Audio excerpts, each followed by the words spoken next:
This episode of Engine Masters is just simple and fun. It is an air filter element shootout.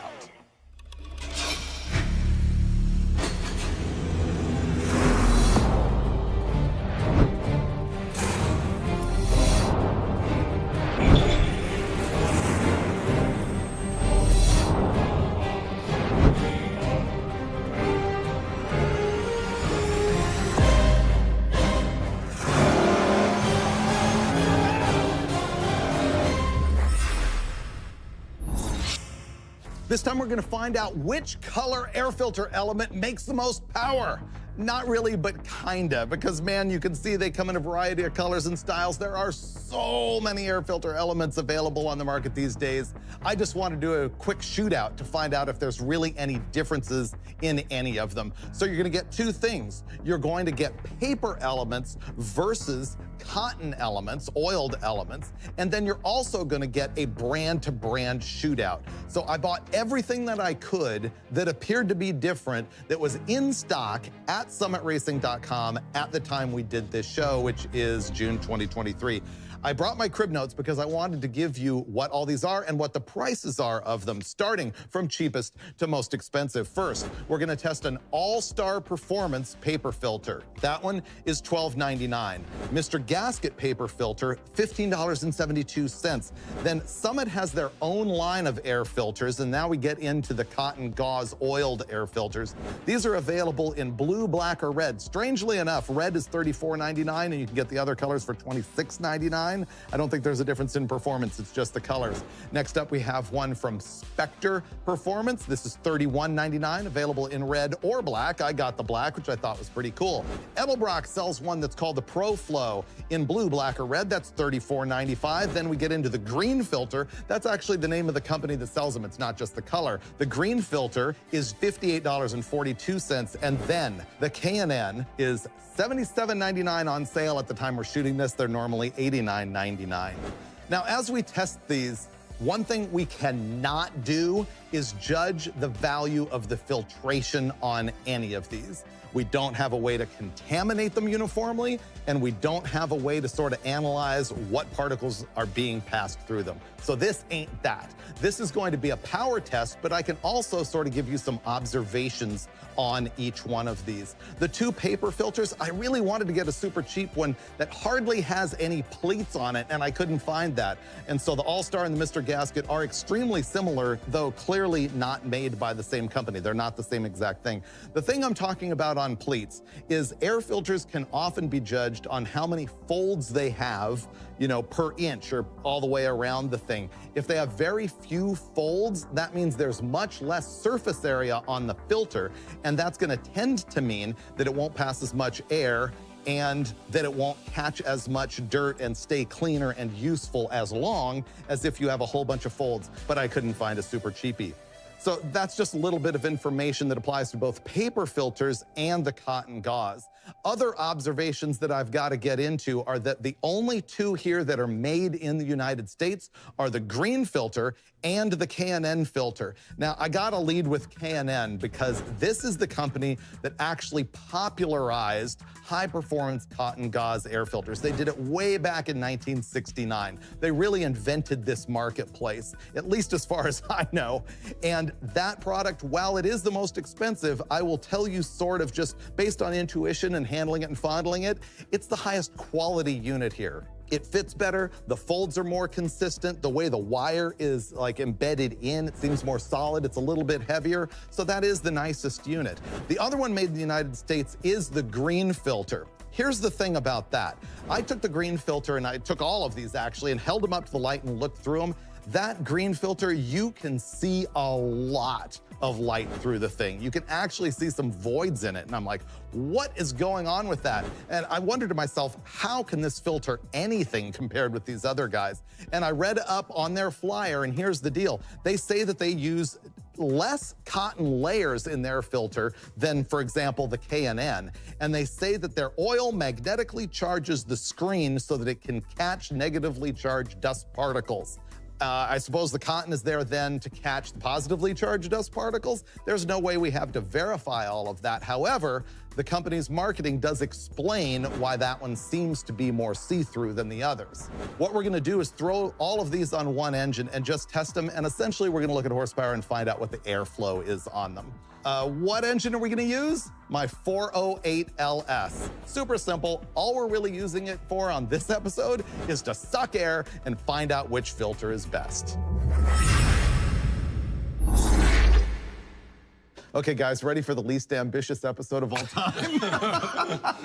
Yeah, this is gonna be simple and easy, but when I came up with the idea, you're like, dude, people ask the question all the time, so here we are. No, I like our discussion. You know, I mean, some of the most basic things really are what guys are the most interested in. No, I wanna know too, and I think we learn something every single time, but I do wanna add a little bit something other than just air filter elements. I think we should still test it just with an open carburetor. In the past, we've seen that it loses power with a dropped base. I think we should run through that again. I think we saw that with a drop base with an element. I wonder about just a drop base. That's true. We could run just a flat base, just a drop base, and then start putting filters on it after that. Yeah. However, oh boy, money time. we're not gonna see a difference of more than just a dyno variance of 2 or 3 horsepower with any of the filters, including the paper wood. Ooh, I'll take you on that. Yeah? Yeah. You will? Oh, you betcha. Okay. No, I'm actually going to go with you and bump Dulcich another 20. Okay.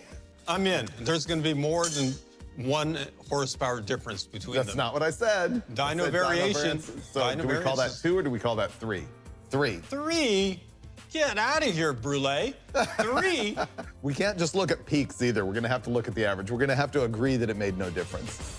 All right, I'm going all in. So we have a friendly bet on the table about what's gonna happen with the air filter elements, but first we're gonna fire it up and run it with no air filter on it at all, and then we're gonna probably fiddle around with some bases, and then we'll get into the elements. Steve, let's see our baseline.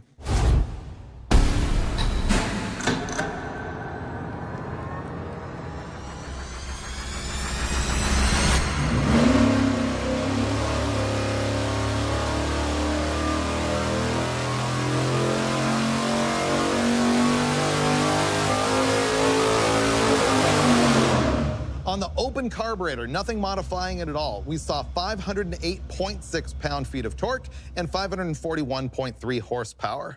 So let's run out there and we'll test both the flat base and the drop base, and then we'll come talk about what happened. Perfect. Our first test with no filter and just a base is with the dropped base.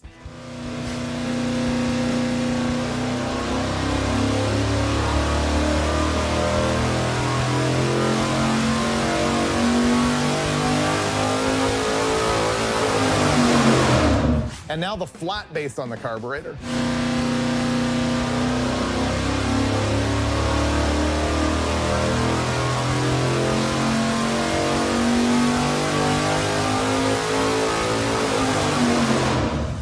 Steve's about to pull up the test with the dropped base on it so we can compare it to what we saw with nothing. Whoa. That's a lot. The comparison here is the black line is with no base on it, and then we put the dropped air filter base, and look at the power it picked up. It made 5 horsepower up top. I bet you the flat base does the exact same thing.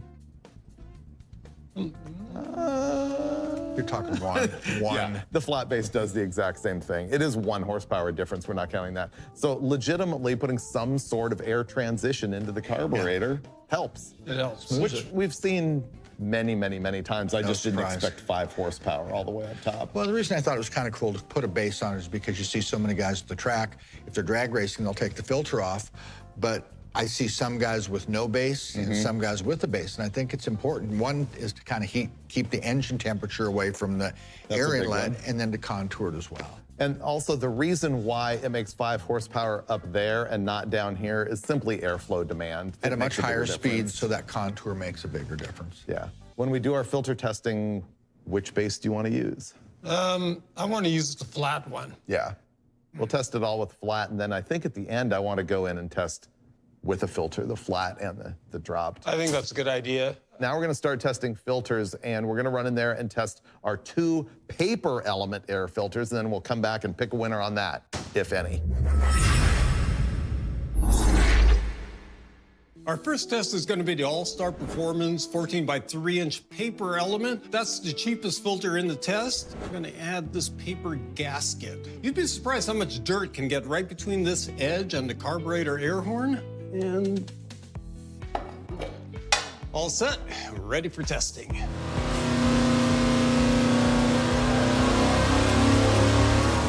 Now the basic paper element from Mr. Gasket.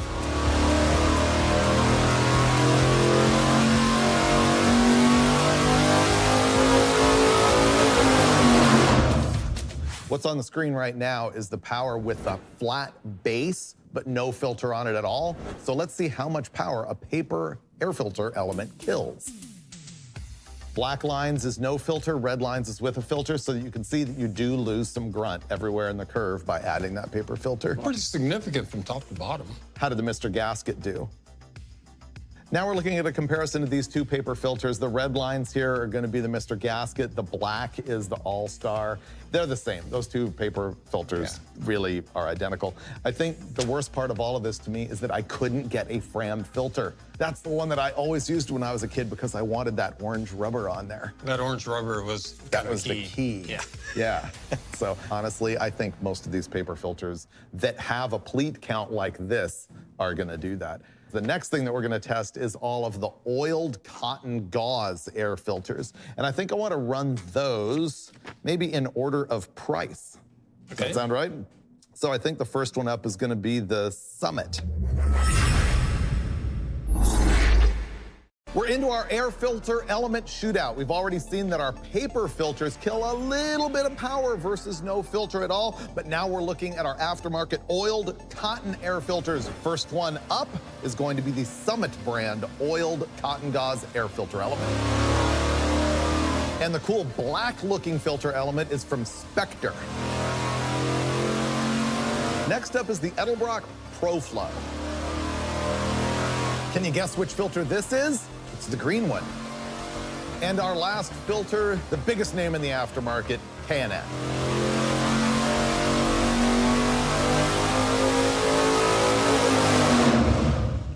We just came back from testing a whole bunch of oiled cotton gauze air filter elements, 5 to be exact, and we've pulled up the power curves of all of them right here on the screen. And as you can see, they're all pretty much the same, but there are differences.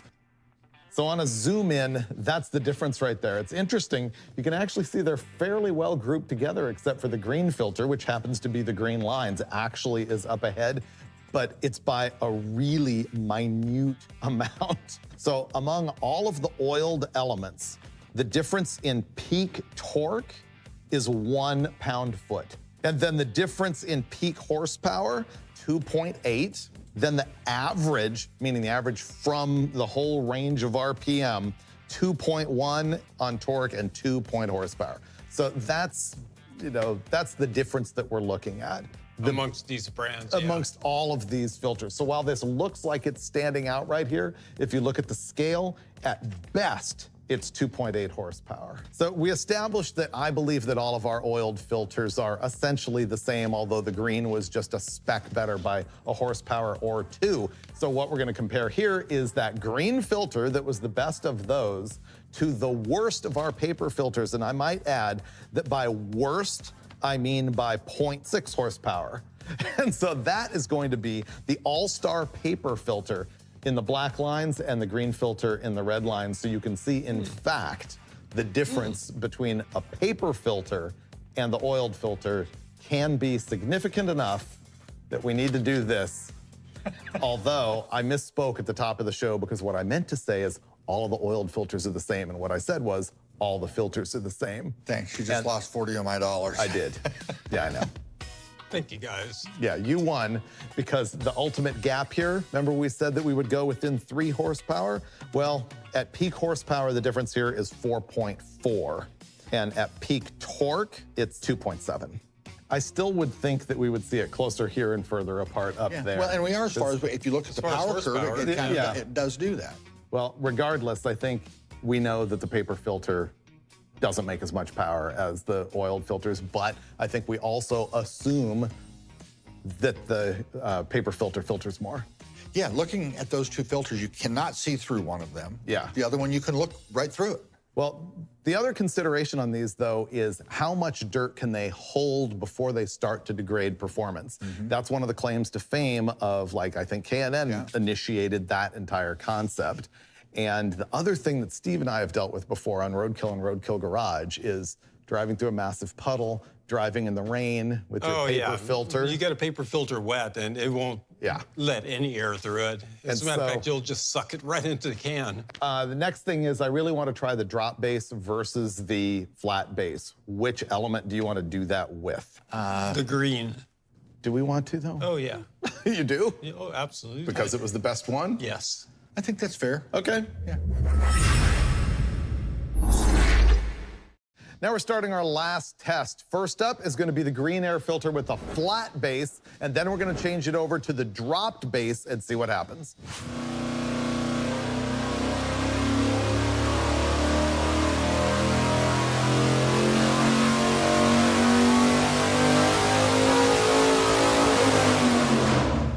And now the drop base.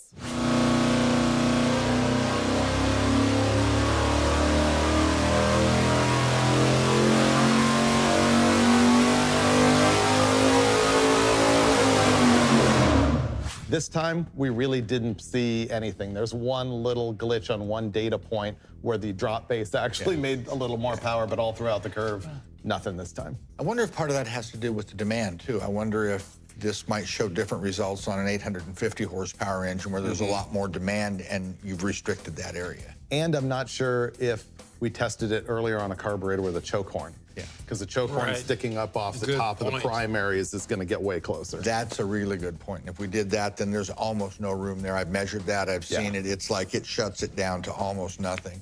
The drop base is actually always kind of, in my experience, showed to be kind of a nice contour and entry into the top of the carburetor. So.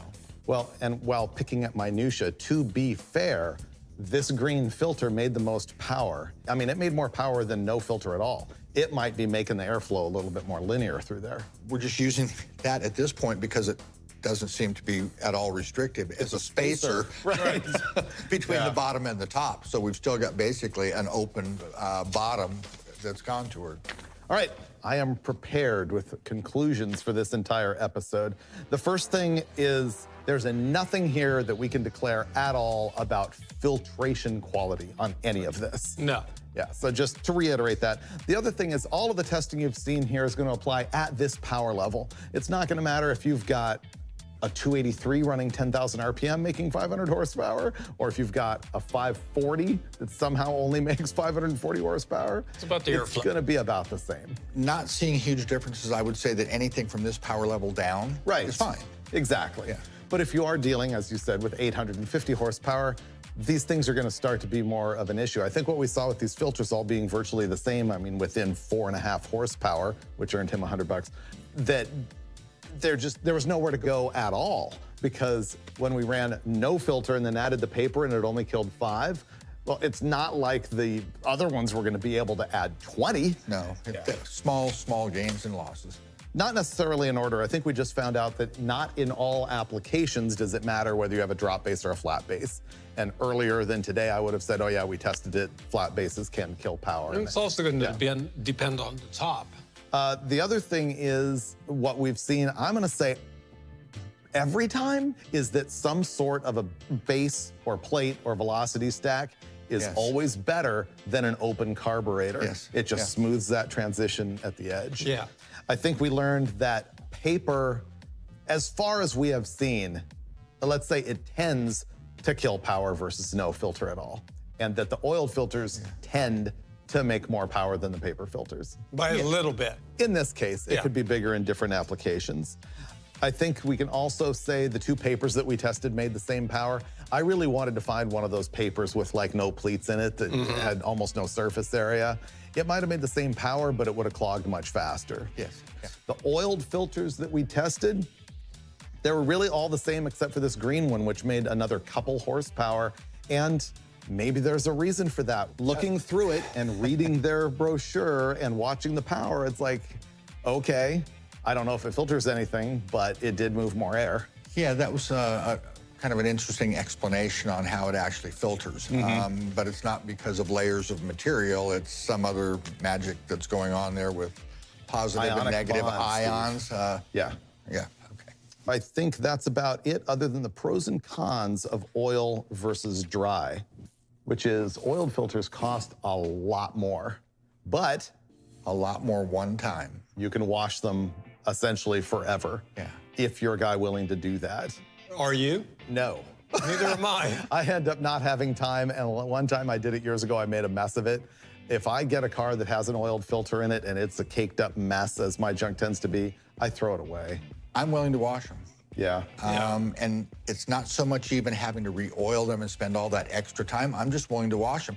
As I mentioned earlier to you, I even have a K&N filter in my heating and AC unit because I take it out and I go wash it off and put it back in. Yeah. And I bought one filter and now it's been there for, 8 or 10 years. And you're So- not throwing away as much junk. And honestly, Yeah. I don't want to sound like Mr. Greenpeace, but that's truly, It is. I felt bad about throwing away just garbage and, because I was changing that filter once a month. And so now it's one time and I'm done. Well, that turned into a lot more conversation and thought over something that I thought was going to be just a totally brain-dead test. I hope you picked up something from it, because we learn something every single time we do this show that's called Engine Masters. Okay. Oh, well.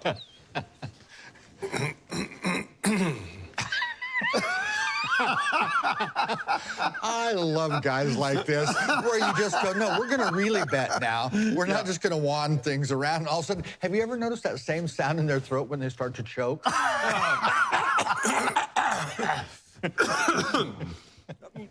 I'm good for it, guys. All I have are hundreds in my wallet. It's so. okay, I've got change.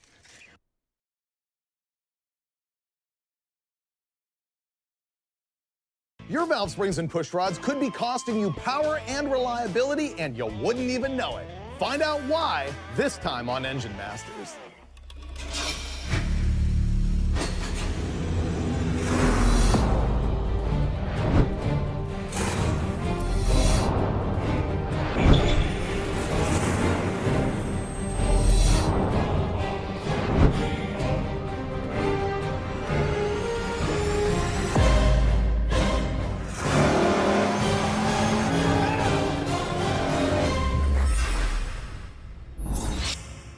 This episode could answer questions that you didn't even know that you had. Here's the situation. In a pushrod engine, can pushrods and valve springs affect power even in a situation where you don't have a valve float problem? That's what we're gonna find out. Here's the thing. Let's just look at the valve springs. If you put a really heavy, beefy race-type valve spring in an engine, perhaps you've put a breaker bar in the front and you've turned it over and you're like, man, this takes a lot of power to rotate this engine.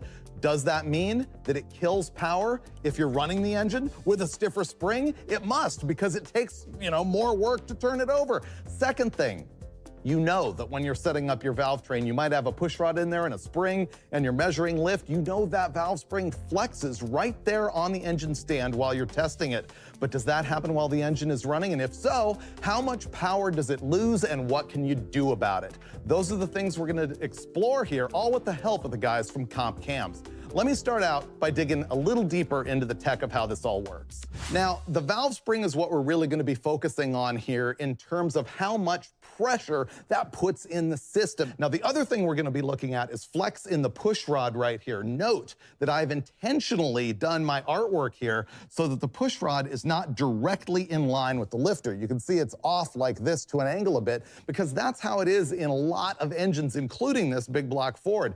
And the thing is, when that lifter is moving up and the rocker arm's over here and it's pushing at an angle, that rod can bend. And when it does, it's gonna reduce the lift at the valve because it's gonna take up that motion in here. The other thing that it can do is affect valve duration, because as that thing bends, it's not imparting lift at the valve. Therefore, the lift at the valve is happening later and closing sooner, potentially, and we're gonna look at that in this also. Now that we've got all that covered, let's talk about valve springs and sort of how they're measured and how the pressures on them can be determined if they're light or if they're heavy. Let's imagine that this right here was the surface on the cylinder head where that valve spring is seated, right there. And then, I guess I'll draw a valve so that you get the picture of what I'm talking about. And then our spring is here. And then you've got a retainer up here, you know, the thing that has like the little keepers in it and locks and things like that. So what we call installed height is the distance from right here, where the bottom of the spring is, to just to the underside of that retainer. That distance right there is installed height. And the thing is, when you get a spring straight out of the box, it can be really tall like this one right here. But when you install it, it's already been compressed a little bit, even when the valve isn't open. And typically you would see this at like, you know, 200 to 100 on a big block. The big block Ford is unusual. It actually has an installed height of 1.880 inches. So we know that's our installed height, and we can measure with a special tool what the pressure is on the spring at that installed height. The initial set of springs that we're going to run has 210 pounds. Now that's often called valve spring seat pressure. The thing is, it's not pressure, it's actually load. You'll get engineering strokes that'll tell you that's not pressure because pressure includes a unit of area, like pounds per square inch. It's actually load, and it is. It's 210 pounds, not PSI. Now the next thing that we're going to look at is, let's say we've got that same spring, but this time, this valve is open down here like this. So therefore, the spring has been compressed. And once again, right here, you've got the underside of the retainer, and right here, you've got where it's sitting on the cylinder head. You can see that it's been squished. Now, let's just say that it's been squished so much that the valve is at its peak lift, or what we call on the nose. That would be the maximum load that that spring is going to see, is when the valve is all the way open. In the case of the first set of springs we're gonna test on this thing, it has 550 pounds. Now let's talk about what we're going to go to. Here's real-world examples of the parts that we're going to be using. This is the spring that's in the engine right now, and it runs perfectly. It doesn't float the valves or anything, and we're gonna install this. You can see that this spring is much taller. We're gonna have to squish it in here into that installed height of 1.880, and when we do, I can tell you that that seat load is no longer 210 pounds, it is 350. And when we've got the valve all the way open, the load is now 800 pounds. That is an increase of 45%. Now that's pressure that we don't actually need for this engine to operate properly, but it does answer the question, does adding that much spring pressure and that much drama in rolling the engine around actually affect power? That's what we're gonna get into. But that's not the only thing that we're gonna test. We're also going to look at that push rod flex that I described, how this thing can become a spring and get all bendy. And to do that, we're gonna run 2 different push rods with each of our different springs. I've got one push rod that is an 80,000th of an inch wall thickness. See, the push rod's basically a tube. It's hollow, you can see through it. And so the metal is 80,000ths of an inch thick. The stiffer push rod that I've got is 135,000, so this should have greater resistance to bending. It's also way heavier, but does that matter? These are all the things that we're gonna find out. This is gonna actually be super interesting. It's not something that you see tested very much, if at all. Steve Brule thought of this, and I think it's genius, and I can't wait to learn. We're gonna learn with this engine right here. This is a 514 cubic inch big block Ford. The key that you need to know here is that it does have a solid roller camshaft. Everything that we're testing here really should be reserved for solid rollers as far as the heavy spring pressures, because if you have a flat tappet cam, running way too much pressure like this can wipe out that surface from the lifter to the camshaft. And if you've got a hydraulic camshaft, too much pressure might cause issues with the little plunger and piston and valve that are inside the lifter. So this is solid roller territory, as we love on Engine Masters. All right, I'm gonna go talk to the Steves, and then we'll fire this thing up and find answers to all these crazy questions.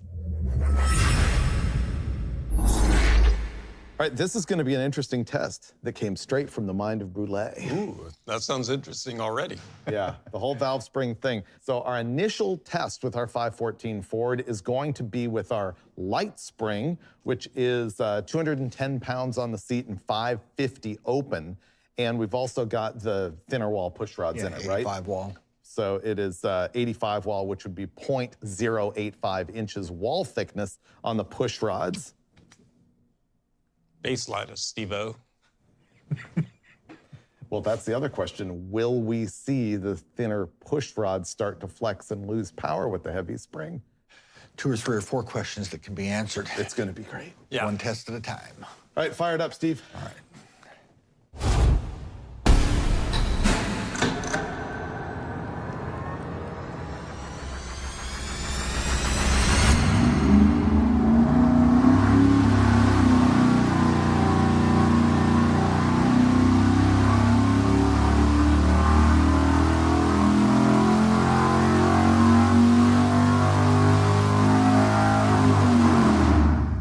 We just made our very first test in the hunt to find out if heavy valve springs actually kill power, and also if flimsy push rods kill power. Right now, we've got the lightest of the 2 valve springs that we're going to run and the flimsiest of the 2 push rods, and here are our power numbers. 659.9 pound-feet of torque at 4,500 RPM, and the horsepower is 648.9 up at 6,000 RPM.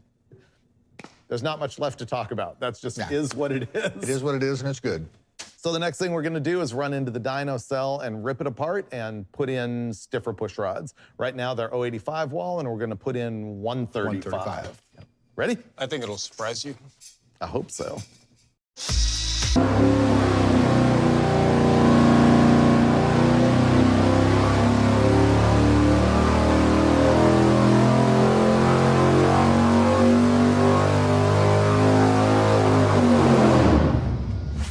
Look at our stiff push rod torque number, 660 pound-feet, and the horsepower, 652.6. I sort of desperately hope that the stiff push rods actually made a difference.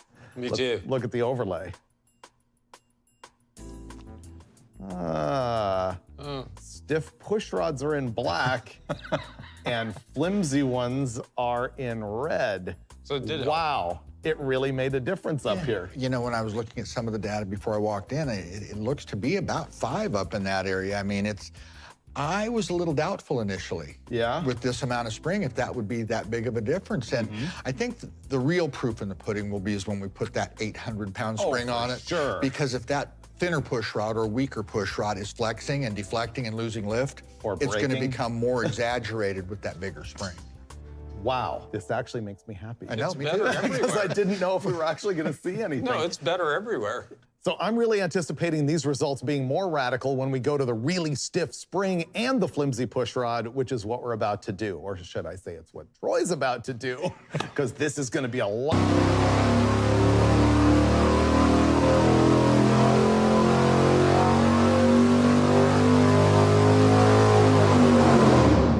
Here's our power with the 800-pound heavy springs and the super spaghetti push rods. 658.5 pound-feet of torque and 643.7 horsepower, which seems lower Seems than lower. it was before. Only because it is lower. Oh, Show me it. let's see. Have a whole bunch of spring on it. Oh, look at this. The red lines are the prior test that had the lighter springs and the heavier push rods. The black lines are what we just did with the beefy springs and the flimsy push rods. The thing you can't explain is this. No, it's... What if the heavy spring is somehow Controlling better? controlling better down here and the push rod's not in distress yet? Yeah. And then the push rod starts to go away right here. Oh. And then makes more power up there. What if the push rod's deflecting and not giving as much lift, raising low-end torque? And duration if it is flexing. Yeah. That's a good one. That's way better than mine. I am getting That's smarter way after all. better than mine. You're right. Think of that. That was genius. What Dulcich is saying is that the push rod's bending, therefore reducing duration on the camshaft, and we know that reducing camshaft duration makes more low-end torque, and that's what's happening. That's genius, Dulcich. I love that when we come up with Thanks, excuses that sound plausible. No, you know, there's actually some merit to that. You know, the proof is going to be when we put the stiff push rod back in it, it should tilt the curve back the other way. If that's in fact the problem. Yeah.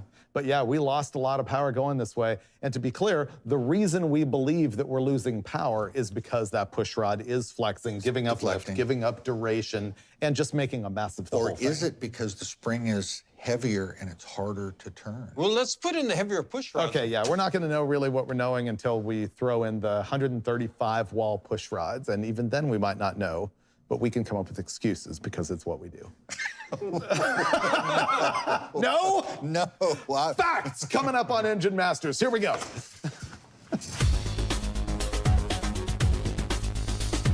We just set this up for the final answer about whether valve spring tension has the potential to kill power. We've got our heavy-duty springs in this thing. We've also got our beefy push rods. I'm gonna make Steve fire it up on the dyno, and we're gonna have a look at the power.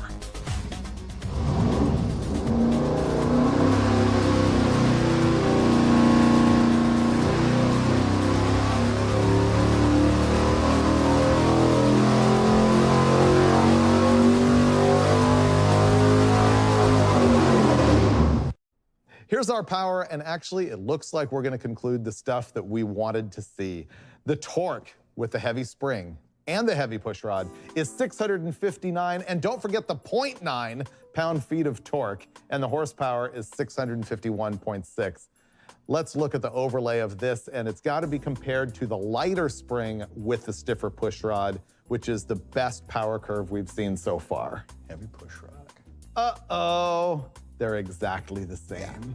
There's a little bit of a something up there, but for all intents and purposes, the light spring and the heavy push rod and the heavy spring and the heavy push rod make the same power, the conclusion being that at least in this test, adding 45% more valve spring pressure over the nose does not affect the power curve. I agree. My whole interest switched gears as soon as I saw what the better push rod did, Yeah. even with the other spring. It was like, okay, I wanted to go into this looking at valve springs. And you said, well, let's throw some push rods in there too, and let's Yeah. do that. The guys at Comp loved that idea, with doing both. And like I say, halfway through, I just went, oh my God, this isn't about the valve spring at all. This is about the push rod. Well, but still, clearly, the whole thing about, you know, the engine turns over harder with a wrench when it's got heavier springs on it doesn't translate into any kind of a loss. No, it does No. not. Yeah. But the push rod, you know what we have to see? Let's look at a comparison of either one of these tests with the heavy spring with the light push rod. Yeah, look at that. This is a comparison in red of the stiff spring and the light push rod, and black is the stiff spring with the good push rod. And look at that, massive difference. Yeah. I would have never caught that, honestly, between us guys. That whole thing about the push rod deflection causing the camshaft to actually be smaller. Appear smaller. And change something at the bottom, I wasn't prepared for that at all. Yeah, I didn't see that coming either. It's but so you called it. repeatable, I'm very confident, and that's what's going on. Yeah, and the reason Steve's saying that this is repeatable down here where the flimsier push rod makes more torque is because we saw it with both sets of springs, and it goes back to Dulcich's observation that the flexing push rod reduces duration. It does tell me that the other spring is adequate. Oh, yeah. The 550-pound spring is adequate for this camshaft because we made the same power, same torque. It was identical. It was the push rod that was really significant in helping it pick up. Let's talk about that in particular. We didn't need to add the stiffer valve spring to this, and there are, in fact, downsides to that, because you might be sitting there going, I might as well stack the biggest spring that I can get on my solid roller camshaft. There's no downside. There is. You're gonna wear out parts more. It's still gonna flex the push rod, and it's still gonna have rocker arm difficulties, like it's more strain on the rocker arm could break. Yeah. And the axle on the roller lifter. I was just going to say the lifters. It's a higher strain on the lifter. So And the seats. You can pound out the seats if you have a lot of closing load. The valve seats. So while there are downsides to having too stiff of a spring, the question is there a downside to having too stiff of a push rod? I'm not seeing that here. No, not here. But I think a lot of people have the question, well, the stiffer one is way heavier than the thin wall one. But does it matter over on that side of the rocker arm? I think it's insignificant over on that side. I mean, that's kind of what we saw. This push rod is certainly heavier than the 85 wall or the 80 wall.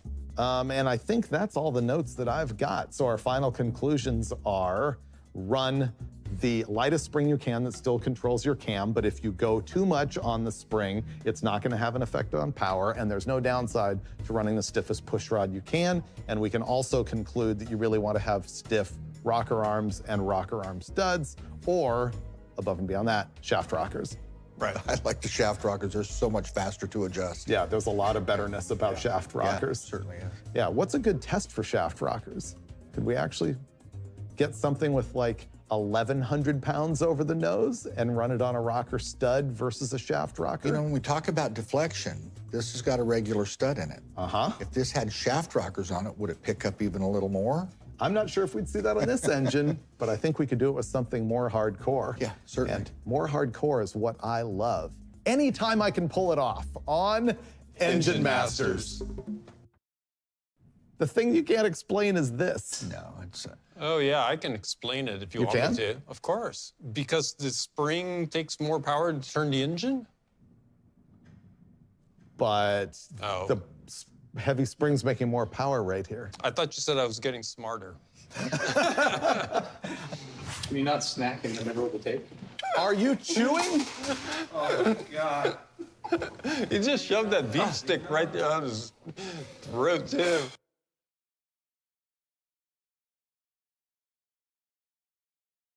You want a basic low-risk nitrous plate for an extra 200 horsepower? Well, we're gonna show you the difference between a spray bar plate and perimeter discharge.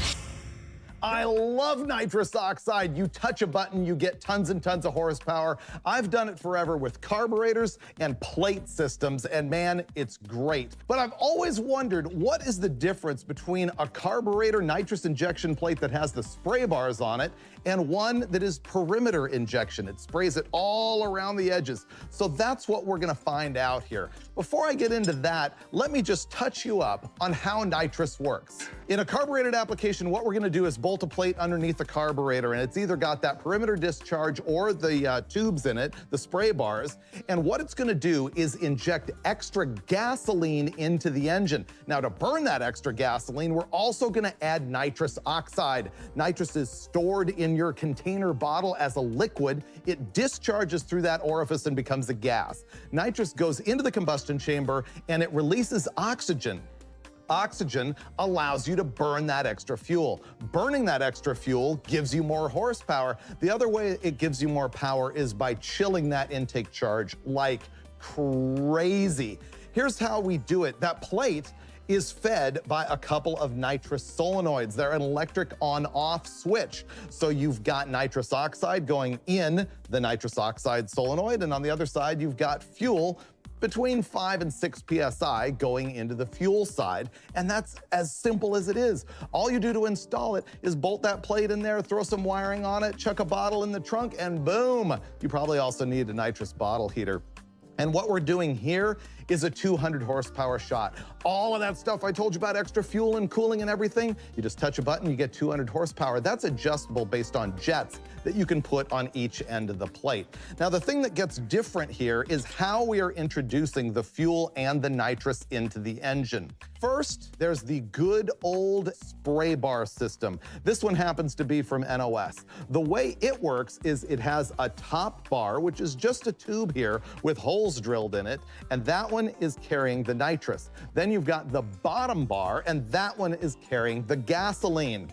Now, the way it works is that the fuel is injected at this angle, and then the nitrous is injected on top of the fuel at this angle. So the fuel squirts out at 5 or 6, 7 PSI, low pressure, and the nitrous is at about 900 PSI. So it intersects those two so that it disperses the fuel into the nitrous oxide into the intake manifold. And in this particular spray bar plate, there are holes just for each cylinder. There's 8 fuel and 8 nitrous. You can buy other designs that have a whole lot different thing, like a big shot plate has a bunch more spray holes in it and things like that.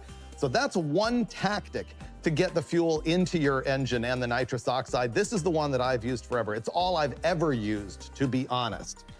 Then There's this style right here, which is a perimeter discharge. Now, it also has that shear of the fuel like I was describing on the two different holes on the spray bar, but the holes are all around the edge of the plate.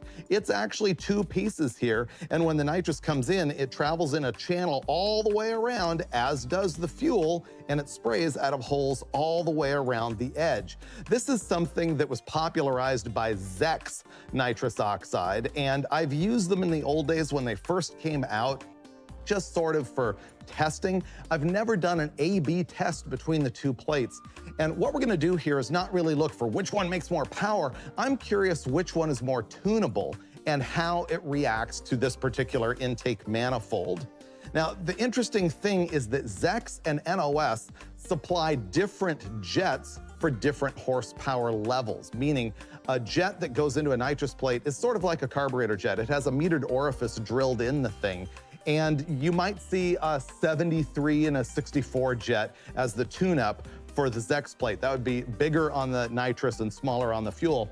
The NOS tune-ups on the newer stuff are staggered like that, but on the older plates like this one, they would recommend like a 74 and a 74, the same size on both one, and we know that that runs a little bit rich. It's a little bit of an antiquated tuning setup. What I wanted to do here is run both plates with exactly the same jetting so that we could compare them equally. And so what Steve Brule did is modified the Zex plate to use NOS jets, which by the way, I would always do because they're more common, they're easier to come by at a typical speed shop. The Zex jets and the Holley jets are different. And those jets that we're going to be using, at least initially, are going to be a number 73 on the nitrous side and 65 on the fuel, with about 6.5 PSI of fuel pressure. So that's what we're gonna do. And as we spray the nitrous in each setup, we're gonna be looking, of course, at power, but also the tune-up. We're gonna look at air-fuel ratio globally, and also cylinder to cylinder to see which plate might have the air and fuel distributed, and nitrous, better in the intake manifold. It's gonna be interesting.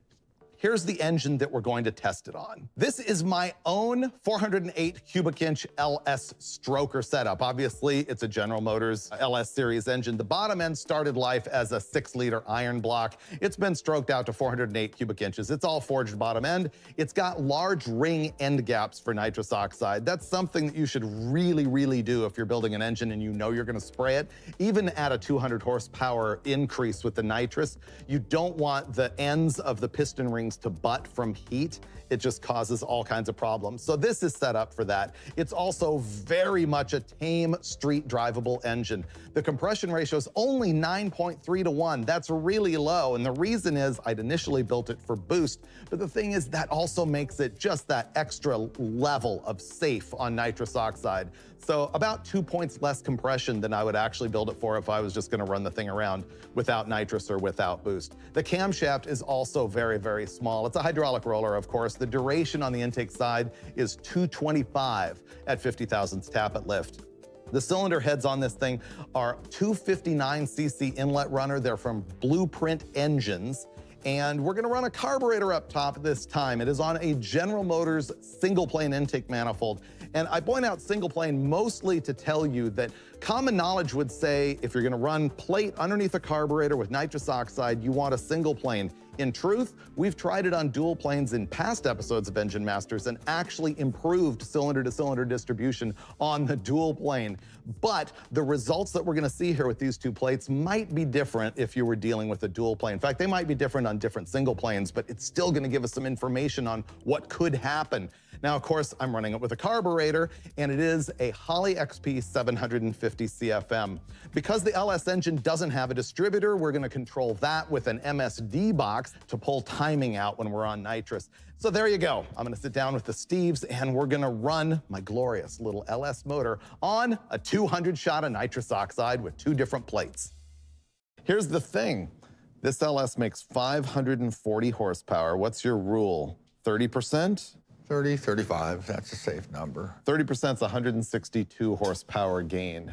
His rule is that it is safe to use nitrous oxide up to a 30% gain on the engine's base horsepower, 35. Yeah, like on a 500 horse deal like that, or something, I'd go up to 175. I wouldn't really want to go anything past that. Yeah. So I think the jets we chose are kind of in that area. We're gonna run 72 nitrous jet on both of these things. Okay. Yeah, I think it'll be pretty good. We're gonna fire it up now and run the thing without the nitrous and just get ourselves a baseline, and then we'll start to rip on the gas. Yeah.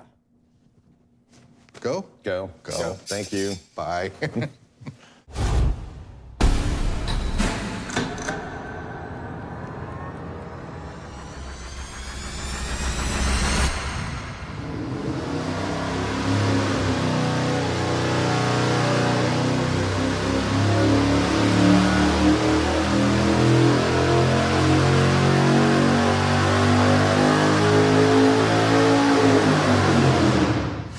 You know, it's interesting to look at our power curve here because we've run this engine a bunch, including yesterday for a different episode, and it made 500 pound-feet and 545 horsepower. And now our power numbers are 516 pound-feet of torque, and it's making 560 horsepower. The only differences are we added 2 nitrous plates, so that's a 1-inch stack, right? Yeah, that's basically a 1-inch stack because we've got a plate that is 1 inch. This is a 1/2-inch thick nitrous plate, so we put a 1/2-inch phenolic on top of it. It's just so everything was the same for all the plates. So it's just like running a 1-inch open spacer. carb spacer, and it Yeah. made that much difference. Anyway, pretty good baseline power. What are we gonna do first? We're running the NOS, just regular bar plate. Single old bar. Yep. And you've got the 72 jet on the nitrous side. Yes. And what's on the fuel side for a jet? We've learned from experience that it takes a smaller fuel jet than nitrous jet. So what we have in it now is a 7264 is where we're gonna start. I think that'll give us a pretty good close call. We can adjust fuel pressure, maybe even a thou jet from around there, but we wanna just make it where the tune-up's good and we can just run it from plate to plate. Yeah. You're gonna learn something, Dulcich. Oh, yeah. We've gone through all our safety checks before we run nitrous. We've set the flowing fuel pressure, we've made sure that the solenoids work, we've made sure that the ignition timing is retarding. We've opened the bottle with the engine running just to make sure that the nitrous isn't leaking through the engine, through the solenoid. Everything is perfect. The first one that we're going to run is the NOS conventional plate, just with 2 spray bars in it. After that, we'll get to the perimeter plate and then doing some stuff with the crosshair. But right now, standard cruising model NOS plate with a 72 nitrous jet. We'll see the power and we'll see our tune-up.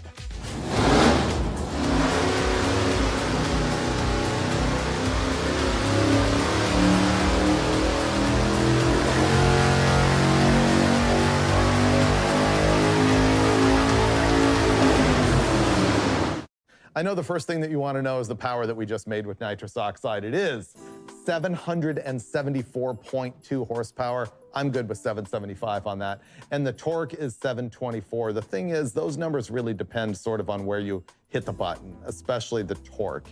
It's going to change pretty radically if you stab it, you know, at 4,000 or if you stab it at 5,000. The thing is, we're not just looking for horsepower in this episode because, come on, we know that nitrous oxide makes horsepower, and if you don't like your number, you just put in a bigger jet. That's it. What we're looking at is the tune-up. So where do you want to start sort of analyzing that? Well, I know that we could put more timing in it to make more power. There's a few things we could do, but where we started specifically for a reason was to start to look at cylinder-to-cylinder stuff. And so I think that's probably what we should look at next. I agree. Yeah. This is a chart of all the different cylinders. The thing is, if you look in the mid-range, let's pick 5,500 RPM, we have number 8 cylinders at 16.7 to 1 air-fuel ratio. That is scary, scary lean. Really, we would like to see this thing at 12.0. Does that make you happy? I'm not nearly as concerned about that 17 to 1 number as you are because it's momentary. And nitrous is under so much more pressure than gasoline, you are always going to have a 2 to 3/10 of a second long spike in air-fuel ratio. So it's not a matter of what the number is, it's how long it's there. Okay, you're right, there's 17 here when you hit the button, but then 16, 16, 16, 15.6, 15.8, that still scares me. This is obviously an issue. But when you look over here and you see something that's 15 and now it's dropped to 13, right, or something that's 14 and dropped to 12, those numbers are acceptable. I think what we're thinking is that when you have a spike lean, it's because the nitrous oxide gets to the cylinder far faster than the gasoline does. Yes. The gasoline's at 6.5 PSI. Right. The nitrous is at 900 PSI. Yeah, exactly. You know, But it's still got lean holes. I mean, even down here at 6,000 RPM, I mean, 15 to 1 scares me. The rest are like 12.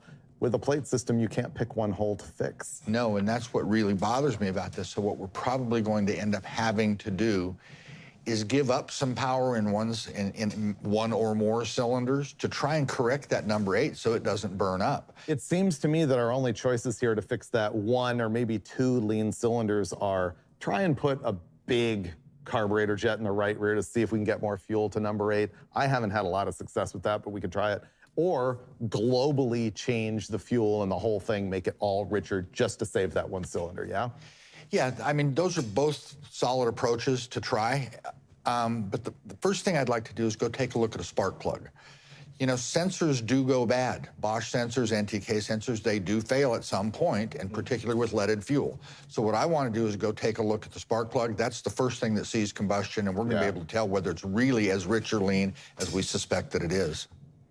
On that same line of thinking, would it be a good idea to swap the sensor on 2 different cylinders and run it again and have a look? Absolutely. Okay, so those are what we're gonna do to make sure we don't blow up my LS motor. All right, let's have a look at Mr. Sparkplug.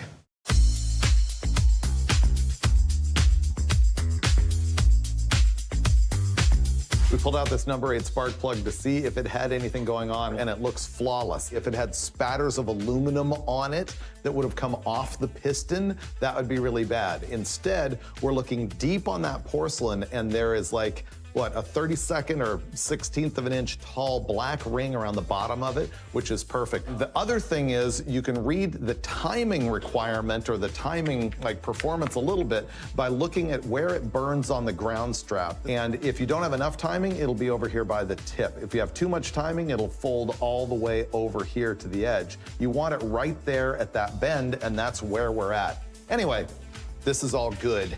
What we did, since we found nothing here, is we took 2 of our oxygen sensors and swapped them cylinder to cylinder so that we can go look at another pull and find out if maybe it was the sensor that was giving us that really lean reading on number 8.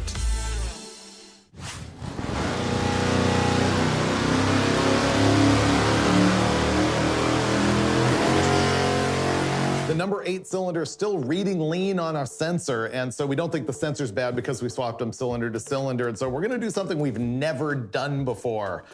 One way to attempt to richen 1 cylinder in an engine is to change just that jet in the carburetor that's nearby. It's not that effective on a manifold like this. What we're gonna do is go enlarge this hole in the spray bar that's pointing towards that number 8 cylinder and see if we can put more gasoline into that cylinder.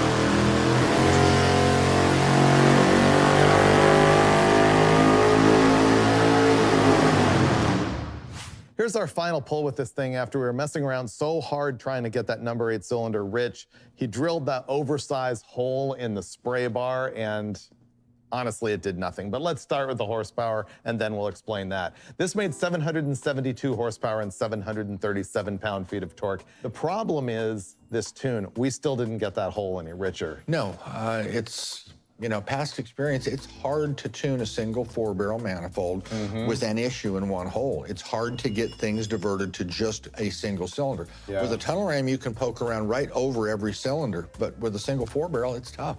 Let's pull up that graph so we can have a look at exactly what happened. This is a little confusing. This is air-fuel ratio in each individual cylinder. Red is before we started all our like extreme tune-up tactics, and black is after. You can see we really couldn't affect the shape of what any one cylinder was doing with this thing. No, and the spike we're seeing here, that's when the nitrous is activated. We've talked about that, where it goes leaner momentarily for 2 or 3/10 of a second. Then it settles back in. That's also the horsepower spike. It'll make more power there, but not for a long period of time when it's that lean. But this cylinder here, we just, you know, we got maybe a 1/10 or 2 change out of, but really almost nothing. Didn't. So, and we know that it's not the sensor. It could be the box that's reading it. We'll maybe find that out when we put the next unit on. By the way, we know it's not this carburetor doing this because we've run this thing on 187,000 dyno pulls. So it's not that. I think the bottom line here is that you cannot pick one cylinder off with a plate, and we just need to move on. All right, we're going to give up on solving that and move on to the perimeter plate system and see if that fixes anything. Changing the plate.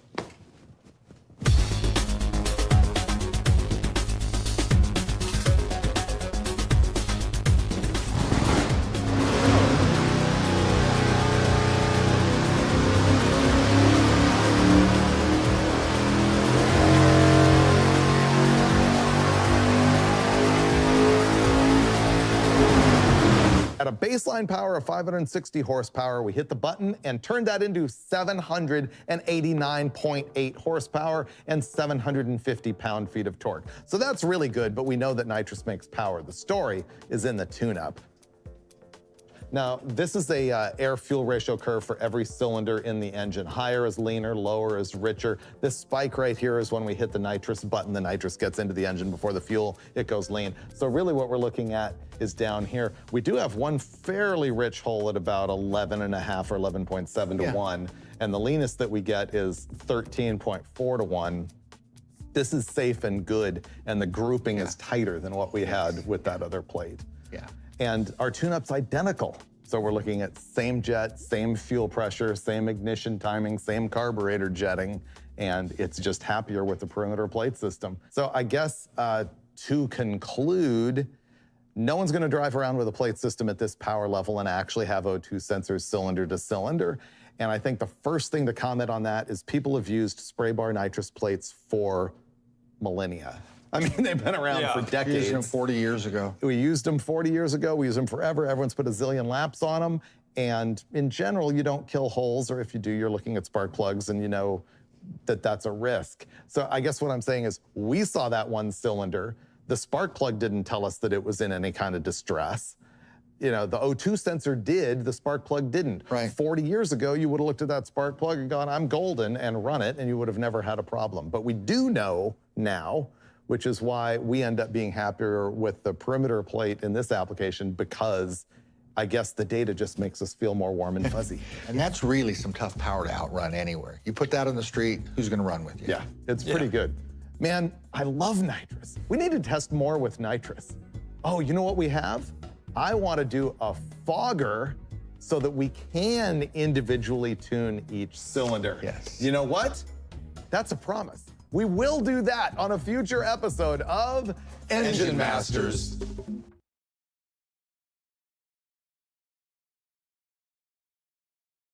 It's another Engine Masters intake manifold showdown. This time, it is single plane versus single plane and dual plane versus dual plane on a 514 big block Ford.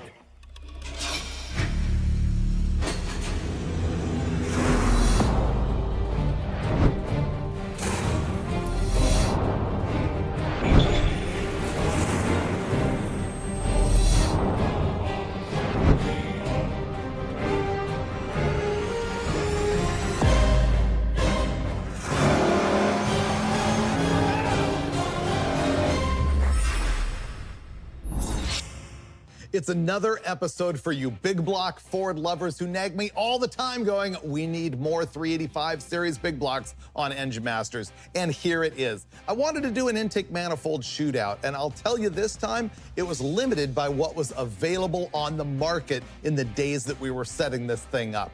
I was able to get these 4 intake manifolds, and I'll tell you all about them in detail. And once I knew what I was able to get, I had to fit them into the type of engine that would reasonably be used with these intakes, and it actually ends up perfect because it's right in the middle of the road. See, the bulk of the market, the right down the middle of the road guy, is gonna be a street strip unit that could use any one of these intakes, either the high-rise dual plane or the mid-level single plane.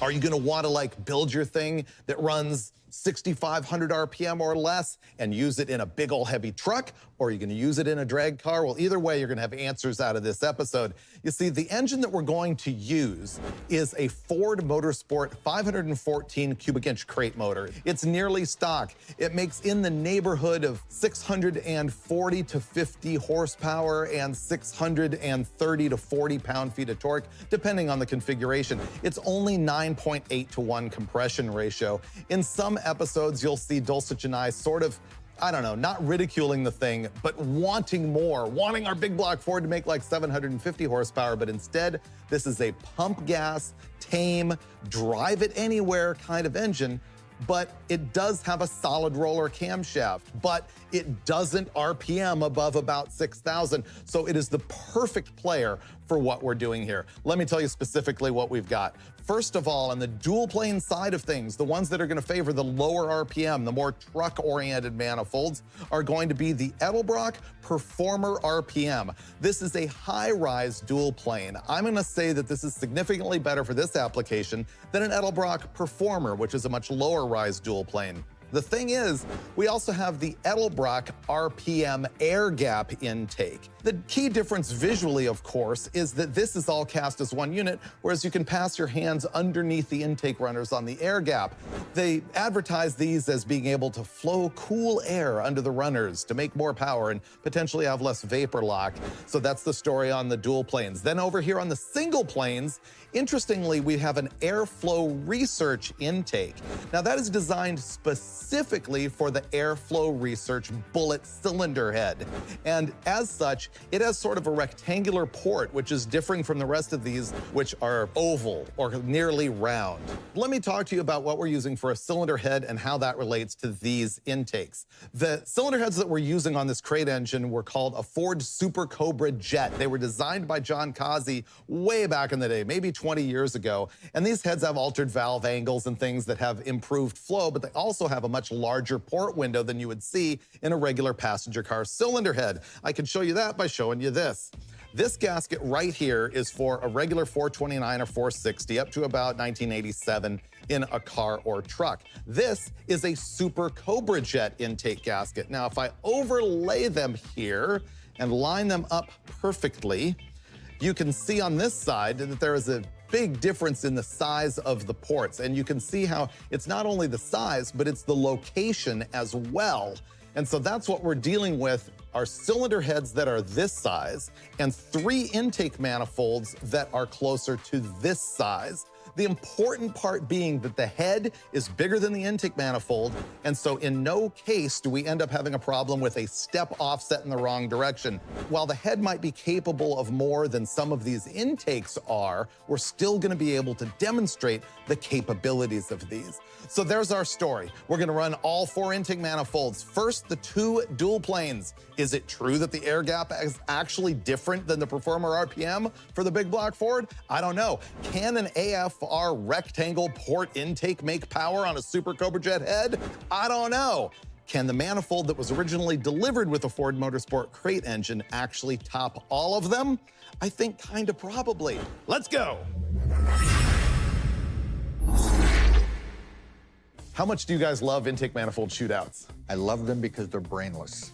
Okay. Brainless? What do you mean brainless? Well, other than you two looking at them, I mean, I just get to bolt them on, push the handle, and say, here's the numbers. Power. Oh, yeah, I guess brainless. I love them because nobody does like head-to-head comparisons of this stuff, or at least I don't see it anymore. No. You know, I get emails every day about guys saying I picked this because I watched the episode. Yeah, we're gonna have good answers, and this time we're gonna do 2 dual planes and also 2 single planes on the Ford. So our first test is going to be the regular Edelbrock RPM.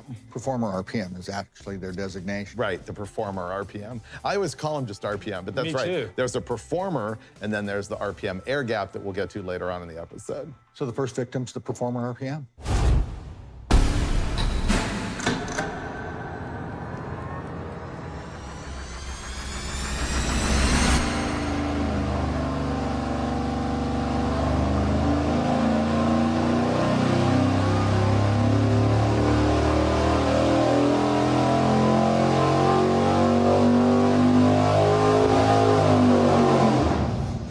power results for the Performer RPM intake manifold. We made 636.6 pound-feet of torque at 4,200 RPM, and at 5,700 RPM, we saw 615.7 horsepower.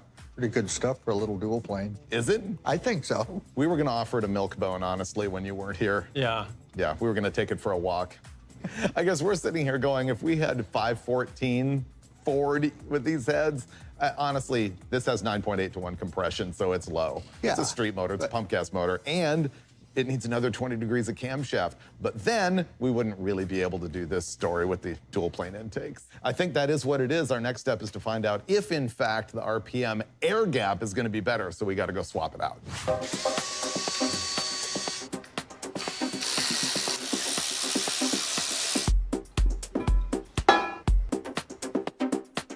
All right, the trick on the big block Ford intake installation is to tuck under the distributor and plug it into the water bypass and then go for the plonk straight down. That was pretty good.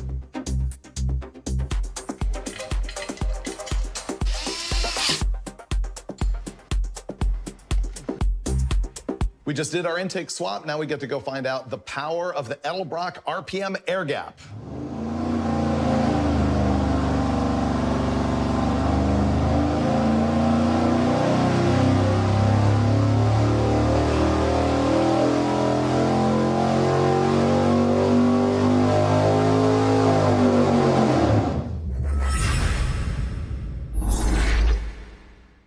And now the results of the RPM air gap intake manifold, 638.6 pound-feet of torque at the same 4,200 RPM. Also the same RPM that we saw with the other manifold up at the horsepower end, 5,700 RPM is 614.8 horsepower. We know nothing until we see the overlay. What? This is unacceptable. I know you don't like it, but what is the trend that you kind of see there? I don't like it because it's counter to my preconceived notion. Because I'm telling you, you and I tested the RPM versus the air gap on small block Chevys and saw nothing, which is the danger of drawing a global conclusion over one single test, I will admit. But here's my other thing. Standing here on the counter with both these intake manifolds, the port window at the opening is the same. Measured it with a caliper, measured multiple ones with a caliper. The depth of the plenum on both sides is the same. And visually, there's no difference in the runners at all. But Edelbrock says that the ones in the air gap are bigger, and that would support that. Yeah, it would kind of tilt that curve just like it's doing. I mean, to be clear, what we're seeing here is the black lines are gonna be the RPM air gap that we just tested, and the red lines are the Performer RPM, the first test. And you can see that the Performer RPM is making a bunch more torque at the bottom end, but when Steve said it tilts the curve, you can see exactly that, because it's the air gap that makes more horsepower at the top end, But only making more horsepower past peak. that's an interesting point too, which supports the fact that it is really more airflow. But I'm really surprised at that result. Yeah, But you know, me too. that's exactly what they said, is it has a larger volume, which, I mean, that's exactly what But for that to be true, it means that if the plenum's the same and the port mouth is the same, it means that the runner this far between the plenum and the port mouth has to be bigger. When they say that it's larger, does it give a percentage? It told me 3.3 square inches total. It doesn't tell me what it is. You know, on in that smaller sort of manifold. volume in that area, I don't see that as being a big deal. That could be thousands literally on walls and floor and just kind of Well, yeah. in general. and square inches is only a point measurement at a certain position along the runner. Right. And usually it's minimum cross-sectional area, and we don't have a data to compare We don't. with the other intake manifold, but that would indicate, like Steve said, Yeah. a bigger manifold. It comes back to what you always say every time we test intake manifolds. What is it? You know what you always say. Oh, you can't tell a thing until you've run it. Well, you know what? Every episode we test these, I go, the manifold we always recommend is the Edelbrock RPM. And now I have to question, what's the difference between the RPM and the air gap? Because my knowledge comes from the Chevy mostly. All right, whether I like it or not, the dyno doesn't lie. We have to conclude this time that for low-end power, the Edelbrock RPM is superior to the RPM air gap, but the RPM air gap's gonna be better if you have high RPM, bigger camshaft, bigger engine, anything like that. All of those things. Fascinating. It's why we do this stuff. And the next thing we're gonna do is try the single plane intake manifolds. The first one up is gonna be the airflow research. Next up is going to be our airflow research single plane intake manifold, and I'll remind you that this is a little bit of an unfair deal because this manifold is designed specifically for the airflow research head. And you can see that the port window on it is more rectangular than anything else that we've got here. And if you look at the head, that is a big oval and that's a rectangle. So I'll just give you a refresher on how this is going to fit. This is the same gasket that we've got on the cylinder head. It fits the port almost perfectly. If I hold it up here to this manifold, you'll see that the manifold, despite being a rectangle, is not being shrouded by the cylinder head at all. Swoop her in.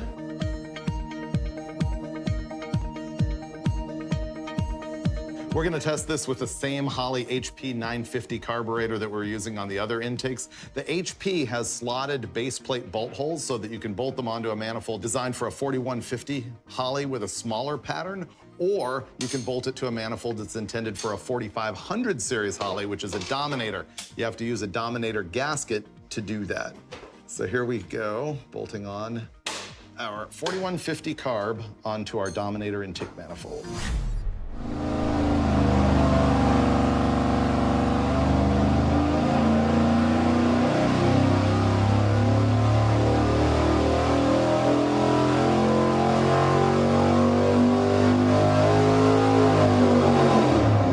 Our power numbers are at higher RPM points than we saw with the dual plane. For example, we're now looking at a torque peak of 4,400 RPM instead of 4,200, and that peak is 639.6 pound-feet of torque.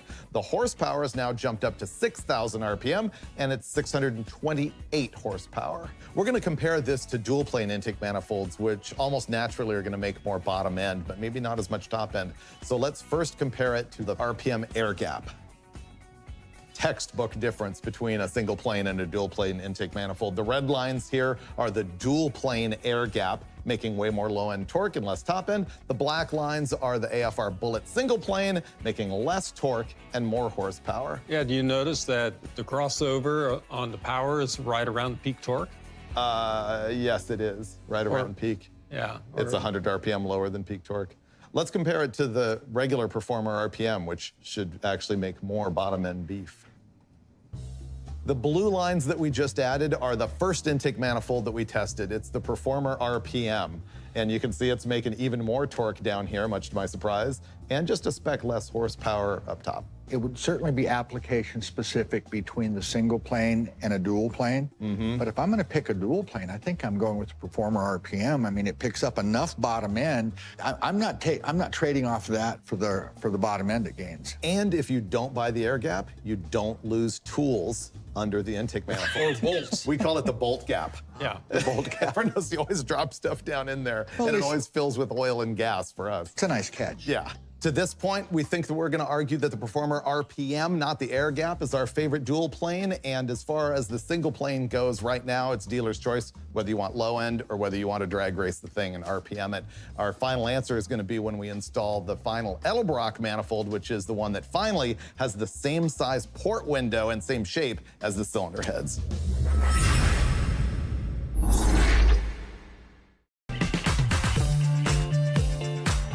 Our final player, the Edelbrock Victor 460 with the Super Cobra Jet port on it. There we go. Once again, the 950 HP 4150.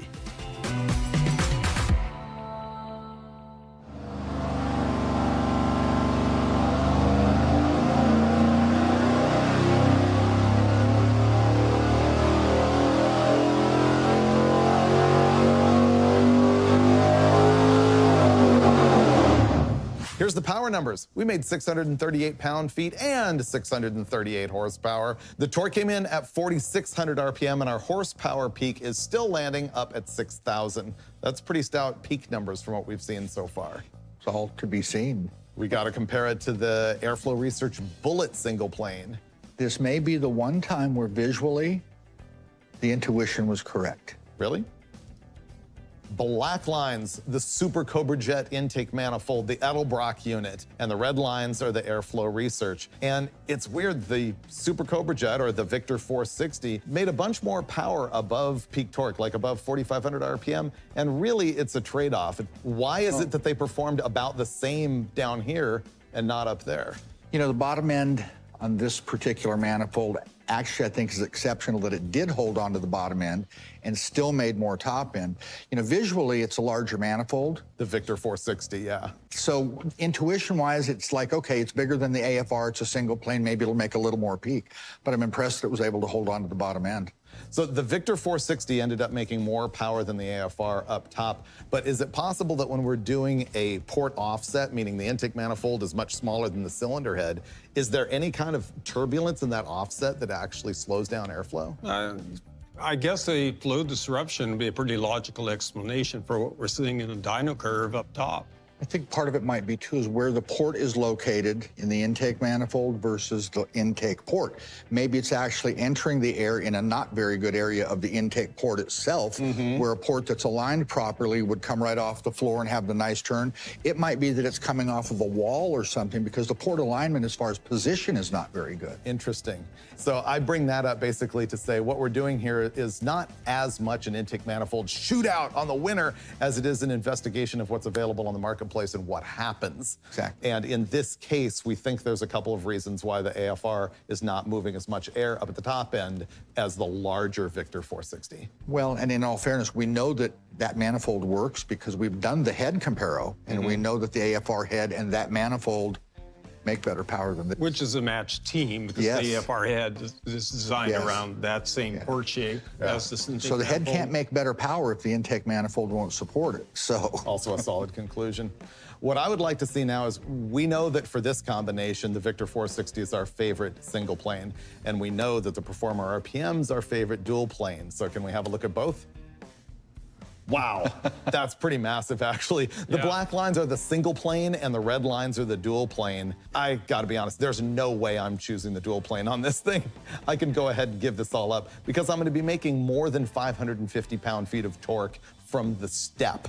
So who cares? I want the horsepower. you know, we talk about this all the time about contouring the engine. There's no special blower cam. It's just that you can give away some bottom end for some top end. And this is kind of the same situation. The engine's big enough that I don't think you need more than 550 pound-feet at the bottom.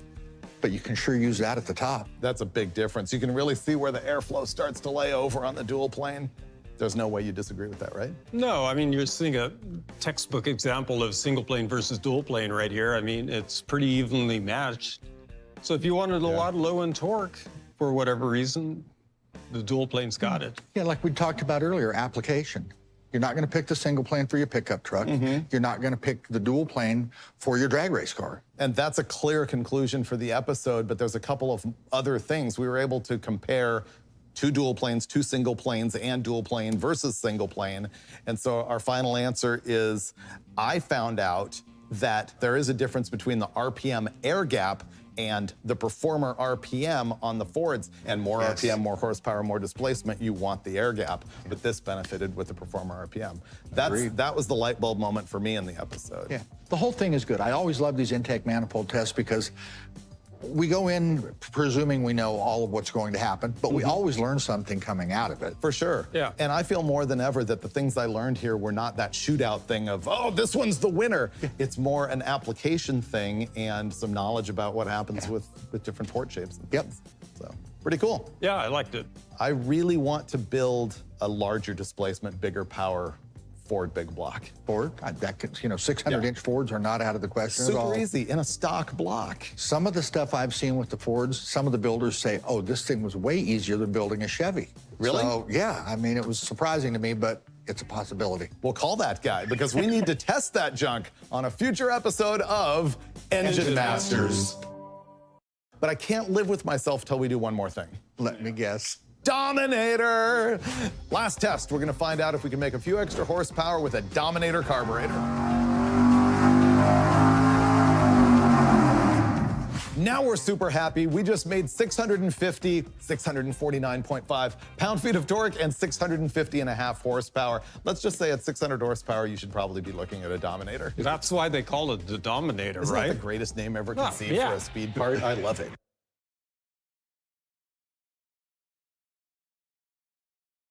Horsepower makes heat.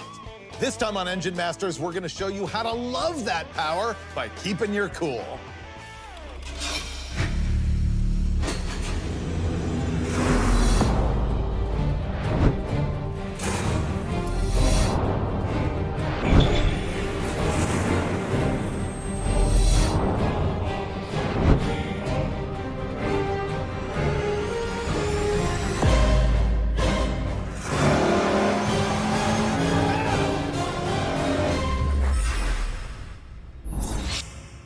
I don't think there's anybody who knows more about torturing themselves with horsepower than I do. I mean, I could give myself a header burn from like 100 yards away. You should see some of the junk I drive. Headers right up against the floorboards, automatic transmissions blasting me with heat. I burn my feet, my toes, my hands on stuff all the time. You know how it is. Making horsepower makes heat. Strangely enough, this episode of Engine Masters is not going to be about making horsepower at all. Instead, we're going to talk about how to attenuate that heat problem in your car. First of all, we're going to look at reflective heat shields. This is the type of stuff that you would put like on the underside of your floorboard or in your engine compartment to try and reflect header heat back at the engine and keep it out of the passenger compartment. So that's going to be part one. Next, we're gonna have a look at header wraps. Do any of these super special wraps actually keep heat in the header and away from your fingers and inside your car? That will be the last thing that we figure out. What I'm gonna do first is wander into the cell and show you how we have set up my 408 LS engine and a big contraption to test all of these heat shields, which will be compared to a bare sheet of steel. Does any of this stuff actually work? We're gonna find out. Here's how we're gonna test all of these reflective heat shields. Every single one of them is stuck to a sheet of 22 gauge steel. I've got a handful of those. Now we took that sheet of steel and we've clamped it here right next to the header. We had amazing difficulty getting that to get hot, which is kind of stunning. You would think that putting a piece of steel within a 1/4 inch of a header running at wide open throttle would make heat. What we ended up having to do is a bunch of things. First of all, the engine, it's gonna be running at 5,000 RPM under a given load for 30 seconds. We had to go that hardcore to get any heat transfer. And to be honest, in your car, that could end up being worse because there's a number of things in the dyno cell that want to be working on cooling off that piece of metal. The first one was airflow. There's a lot of wind in here. And so there's cooling from convection, which is a fluid, in this case air, passing across a mass or an object and pulling the heat out of it. We had a lot of convection cooling, and so that's why we've got these blocks here that are preventing airflow across the header and across the sheet. The other thing is we wanted to make sure that we didn't have conductive heating of the sheet. Conductive is when the metal is touching the metal, and that's how the heat is being transferred. These materials are not designed for that. They're designed to prevent radiative heat radiation. They reflect heat back. And so we've got a 1/2 to a 1/4 inch gap, depending on where you look at it, between the header and the piece of steel. That way, these things can work the way they're intended to do, which is reflecting heat. Now, the other thing that was curious about all of this is what we had to learn about measuring heat. We ended up with this Fluke thermal imager. This is $24,000. The image from this is what you'll end up seeing with me and the Steves out at the table when we're talking about all of this data. It not only reads the room, but it also has specific points of temperature that we're reading. We're going to be able to read temperature right here on this header tube, and then at 2 points on our sheet that's trying to reflect the heat away. Now, the interesting thing is we learned about emissivity, which is the fact that anything that is at anything above absolute zero emits actually infrared radiation as it's sending its heat off, and that's what this measures. The problem is it can't measure something that's too shiny like a mirror. It's really technical. Bottom line, we were able to solve our technical problem with a can of barbecue spray paint. So all of these are painted black so they're not too reflective so they can actually read. The dyno is not going to give us any data logging. We're going to be observing what's happening on the screen and letting you know what's going to happen. Our first test is going to be heating up a just bare sheet of steel, and then Troy will run in as we go and change from one heat shield to the other to the next, and in the end, we'll sit down, rank them from best to worst, and let you know what happened. Usually at this point in the show, I'd be having a sit-down discussion with Steve Dulcich and Steve Brule, but we decided to rip right into it. Here's what Dulcich and I are going to be looking at. That is the screen that's showing us what the infrared camera is seeing. We've got temperature points here and here on the plate, and right here you can see it on the header tube. Steve Brule's in there running the dyno test. He's going to rip this thing up to 5,000 RPM at a load that will be consistent throughout all the testing. And Dulcich, if you could please help me keep an eye on the temperatures so that we can agree on that, and I will be writing those down. We're going to start with the bare plate, and then Troy is going to go in and burn his hands and change plates out as fast as we can. Then we'll come back, and I'm going to show you all of those plates and discuss it so that the Steves will see it at the same time that you do.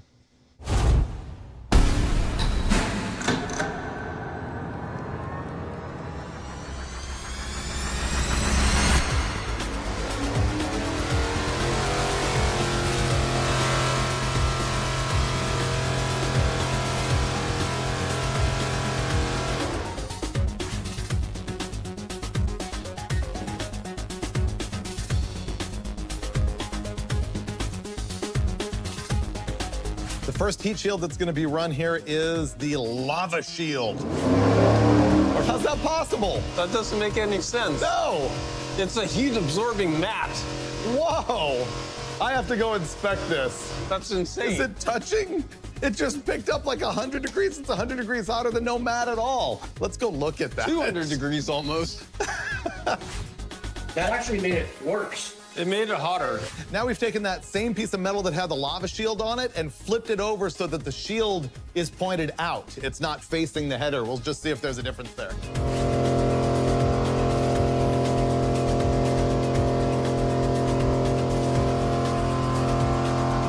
It's the same. That's wild. I really can't wait to run the next sheet. This one is Reflect a Cool from DEI.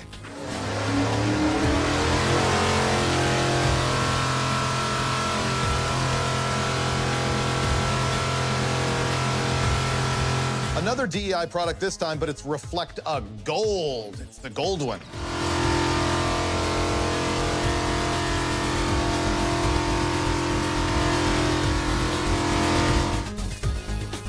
The next one is the Cool It sheet from Thermotech.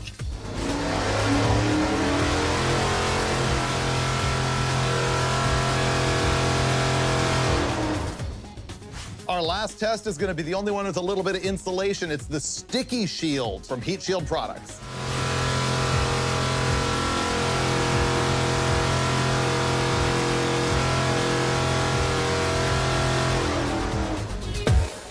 All right, welcome to what we call the Engine Master's living room. We usually get to this point a little bit earlier in the show when we're all three sitting and talking. I think it's the first time that we've tested before we brought you in to talk about stuff. And man, did we test. There was a lot of stuff that just went down trying to make sure that we were nailing this test as tight as we possibly could.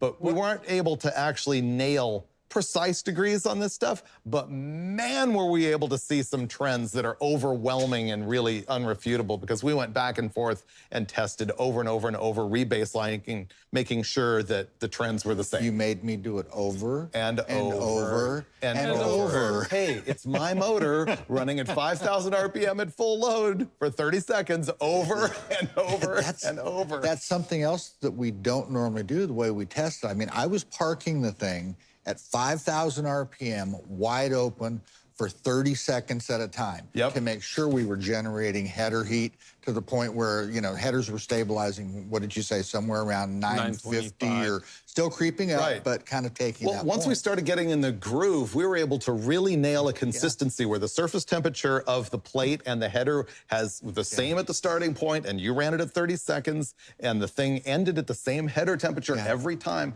So that was a lot of repeatability. It seems. Well, what I saw was a lot of this is kind of like almost like when you're looking at EGTs. The way that you drive the car makes a big difference. Makes a big difference in how the ending EGTs are. So what I was doing was I was cruising at 2,500 for approximately 30 seconds until those two temperatures would stabilize. Being the same, you'd give me the sign of go, and then I'd run it for 30 seconds wide open. Yeah. And so we did that a lot. I mean, we worked really hard, and we feel comfortable with our results, even if you can't nail it down to within 1 degree. You can nail it down within 10 or 20 degrees, either way, I would say. And here's the reason why we went to all that trouble, because this was a shocker. This is a product from Heat Shield Products that's called Lava Shield. It looks cool. It looks kind of like carbon fiber. Yeah, it's all neato. They say it's got, you know, some, I guess, basalt in it, like lava rock. I have to say, it lends a very attractive look to the sheet metal. It does, Yeah. and it's extremely thin and light. Here's the thing that we absolutely could not believe, and we tested it 4 times, and we tested it with the lava rock facing the header and facing away from it, and every single time, it added surface temperature. To be specific, we saw surface temperatures on our 4 tests of 302, 312, and 291 degrees versus the baseline of 157 to 171. So clearly, this is doing something to retain heat and amplify it rather than shield it. Put the header here and read the temperature here, and it was hotter than a bare piece of steel. And unbelievably, we had the same problem with this product. This is made by DEI, and it's called Reflect a Gold. Once again, super thin material. Very, very thin, and obviously a gold color to it. Best run that we got out of this one was 246 degrees versus 170 at the worst for a bare piece of metal. Still 70 degrees warmer. How does it happen? Heat I don't goes understand. in, but heat can't come out. I guess it doesn't make sense to me. But we tested it over and over and over again. It's like a nice winter blanket. I can't explain it. Those 2 products claim to be heat reflective products, and I read the websites over and over and over and over, and they didn't do that. But then we have the DEI product called Reflect a Cool. This is the first one of our aluminized silver surface products, and it also has a little bit of thickness to it. And this reduced temperatures by neighborhood of 20 degrees. It's pretty good. It pulled down the temperature 20 degrees That's or good. so that worked. And then we had the product from Thermotech called Cool It. And this one's very similar, but it has some texture to it and probably just a hair more Looks like a thickness little to more it. material. And on average, this seemed to knock down about 25 degrees from our baseline surface temperature. So that also worked.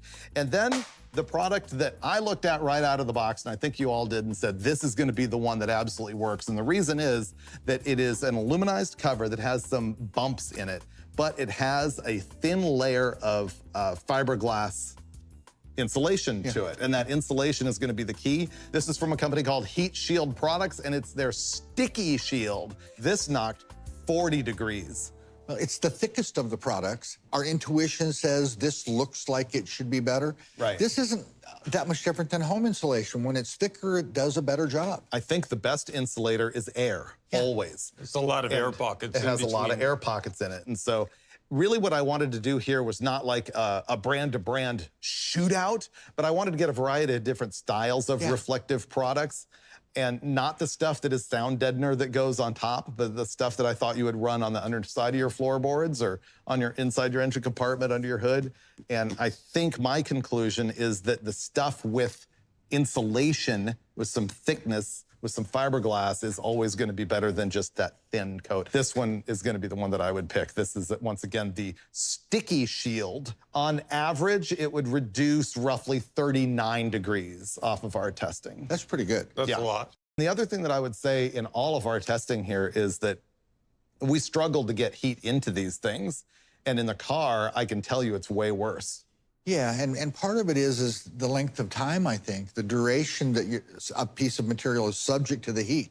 Like when you've got your feet on that trans tunnel and a header's laying underneath it, and it goes on for 10 minutes, 20 minutes, a half hour, an hour, and pretty soon it's at the point where the whole floorboard is the same temperature as the collector on the header.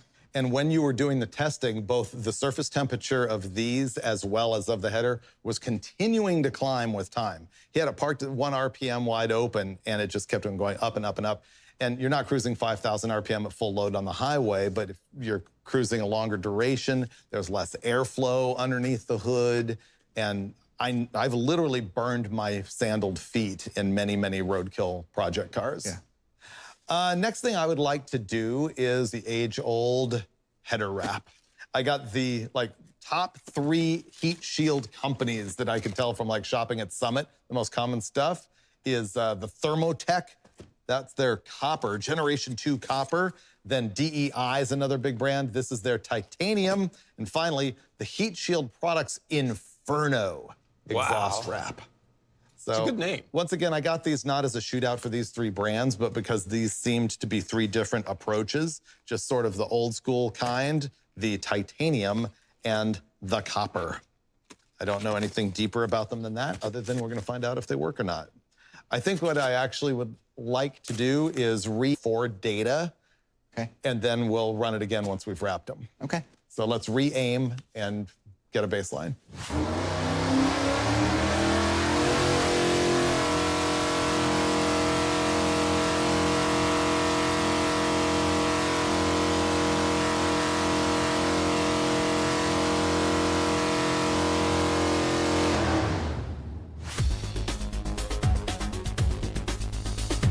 We did this test once on Engine Masters where we used header wrap to find out if the wraps make horsepower, because a lot of the wrap companies claim that that's true.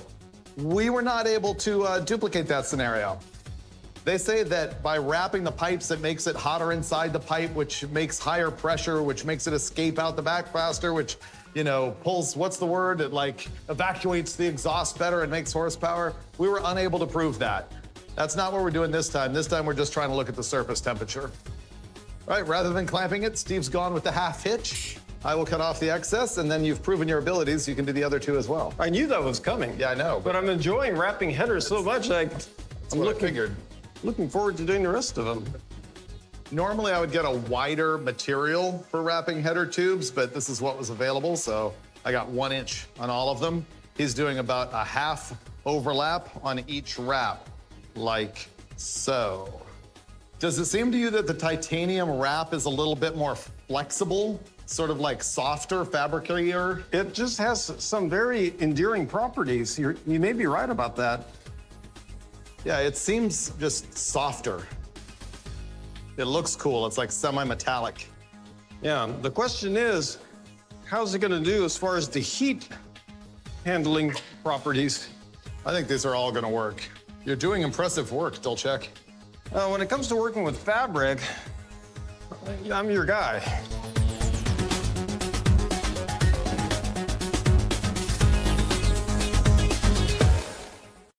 We've been through a lot of heat shield products on our LS engine. Now we're doing header wraps. Steve just wrapped 3 different brands on 3 different tubes, and we know that we had 1,000 degrees or 950 to 1,000 degrees in those tubes before, and now Brulé's gonna test it and see what kind of temps we see after the header wraps.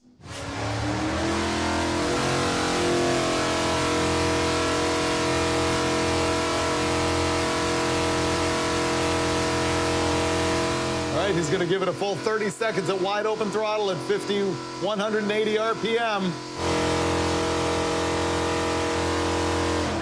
It's cooler. Yeah, looks to me like it knocks a couple hundred degrees out of it, anywhere from 150 to 200 degrees. This is actually gonna be pretty good. I like these results. The thing is, I'm gonna alert the audience to the fact that you can't really expect any 2 header tubes to be identical in temperature to begin with. No. Because of cylinder-to-cylinder distribution and coolant layouts in the cylinder head for a number of reasons. But I can tell you that all of these wraps knocked heat out of the surface temperature, which is good. So our very first one on this cylinder was the Heat Shield Products, and it knocked out 168 degrees. And then we had the DEI titanium wrap, and that one knocked out 106 degrees. And finally, the copper one, which, by the way, there's a ton of copper dust in this stuff, it knocked down 162 degrees. Wow. Yeah, so if you just look at the raw numbers, we've really killed 160-something degrees out of both of them, and the titanium was only 105.9. I can't say that's really a difference in the product. I mean, it's notable, but it could just be differences in the way that header tube's making heat. I don't know. I'm impressed that they work that it knocks that much temperature out in general. Yeah. And the thing I'm even more impressed with is how well the two of you guys can actually wrap header tubes, because I suck at it. I suck at it. I use hose clamps because I won't deal with those little tiny stainless clamps or anything. He just tied it on there like a mariner. You should have seen him. Like a mariner. Thanks, Freiberger. I figured you would like that. Yeah, I did like that a lot. Yeah, you were the captain. You were the pirate of exhaust wrap. Yeah. He told you that's what he was going to do. He said, I'll wrap it up right now, matey. Anyway, I think we learned a lot on this episode. We went through a lot of different heat shielding products, and mind-blowing to me. I still can't fathom it. We tested it over and over and over again to make sure that we were correct. 4 times we had products that raised the surface temperature above what we saw with a bare piece of metal. That was the standout crazy thing to me in the episode. Yeah. I did also learn that if I'm gonna deal with a heat shield product, I'm gonna use the one that has a little bit of insulation in it. I think ultimately air is the best insulator. Yeah, I mean, it is a little more fragile. You have to be more careful putting it in to make sure that it doesn't get torn or something. But if you're careful, and once it's in, it obviously added the best insulation. Yeah, under carpet or something, that is going to be the best stuff. And then the last thing we did, of course, was the header wraps. I expected them to work. They all did. Yeah. And so I'd say performed as expected. You know what, though? What? I'm solidly ready to get back to actual data instead of observations and actual horsepower instead of just heat. I kind of felt left out this episode. I mean, I was blocked. I couldn't see the header. I couldn't even participate because I couldn't see it. And I had no numbers to share with you. So it was just...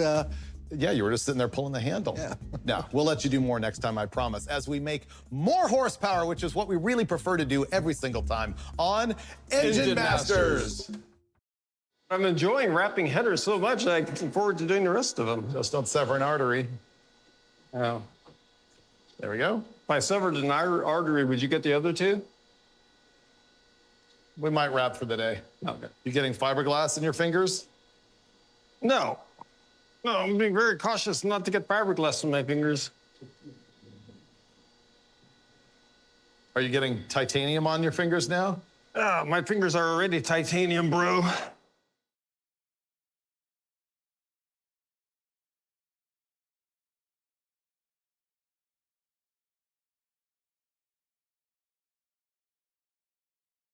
Hello, xin chào tất cả các bạn nha. Lại là mình nha. Ra những video hay cho các bạn xem. Các bạn ơi, các bạn thấy hay thì hãy like và comment giúp kênh của mình thật hay nhé. Cảm ơn các bạn đã theo dõi kênh của mình. Thank you các bạn rất nhiều nha. Ok luôn các bạn ơi. Thank you các bạn nha. Tan ngàn mùa 3 cuối cùng đã lên sóng. Fubuki, bão tuyết địa ngục lại đến tìm Saitama. Kết quả không ngoài dự đoán, cô lại một lần nữa sốc đến mức hoài nghi nhân sinh. Chỉ vì lần này những người có mặt ở nhà Saitama không chỉ có kinh mà ngay cả băng anh hùng hạng F cũng ở đó. Thấy cảnh này, Fubuki phát mồ hôi lạnh. Hóa ra mấy người họ vừa có một trận chiến lớn với Garu và Death trưởng lão. Nên mới đến nhà Saitama nghỉ ngơi. Nghe vậy, Fubuki không tài nào hiểu nổi tại sao Saitama vẫn có thể thản nhiên như không có chuyện gì. Thế là cô hỏi anh chỉ đang giả vờ bình tĩnh thôi, thật ra vẫn hơi căng thẳng đúng không? Đâu có, vẫn như mọi khi thôi. Trường hợp này sao có thể như mọi khi được chứ? Xin lỗi nhé, Saitama vẫn như mọi khi thật đấy. Thực ra Fubuki đến để họ tác chiến về việc hiệp hội anh hùng và hiệp hội quái vật toàn diện khai chiến. Biết được có một loạt anh hùng bị Garu săn lùng, điều này khiến Saitama rất tức giận.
Cho gì mũi các bạn. Trước đó mình đã áp dụng không ít người, nhưng đáng tiếc là Bang và những người khác vẫn còn sống, còn giết trưởng lão thì đã bị giết. Trên đây là nội dung tập đầu tiên của One Punch Man mùa 3. Điểm nhấn chính của mùa này là cuộc chiến toàn diện giữa hiệp hội anh hùng và hiệp hội quái vật. Sự trưởng thành và lựa chọn của Garou với tư cách là một phản anh hùng chính là tuyến truyện chính. Trong tập đầu tiên, các anh hùng hạng SD Zinus, Hasamaki, võ sĩ nguyên tử, Kim, V, D, các nhân vật chính đều đã trở lại. Sắp tới sẽ là những cảnh chiến đấu kịch tính và liên tục. Còn Saitama vẫn dùng sức mạnh tuyệt đối để dễ dàng đối phó với mọi thứ. Trong tập đầu tiên còn xuất hiện cảnh anh chơi game cùng Kim, anh em nhà băng nghỉ ngơi ở nhà và những cảnh sinh hoạt khác. Trong Fumoki xem mà ngơ ngác luôn, cái sự tương phản cả thế giới chuẩn bị chiến đấu, riêng mình tôi nằm yên này, hỏa không nổ sinh là anh.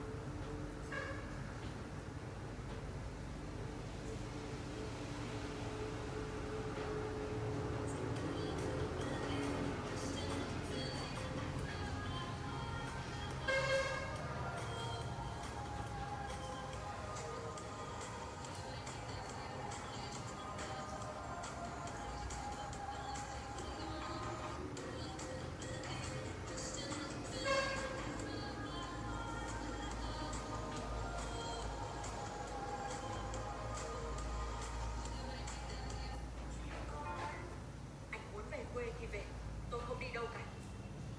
Cô nói thật chứ? Nói thật, anh muốn đi thì đi một mình. Mẹ con tôi ở lại đây.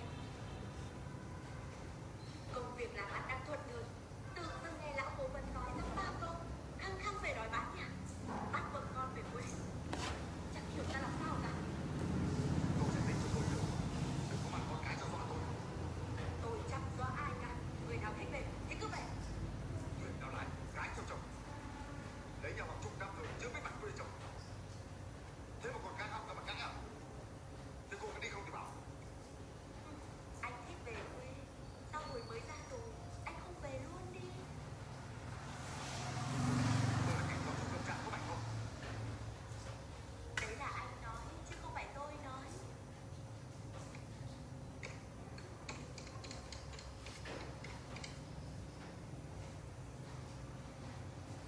Chú đến gặp tôi ngay.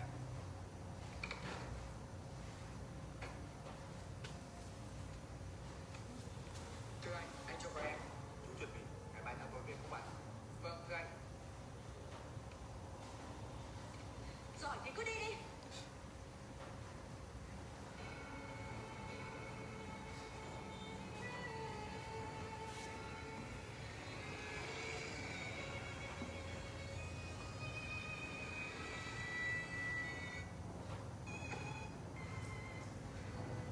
Mang một vòng cho con đi. Đừng, con đi.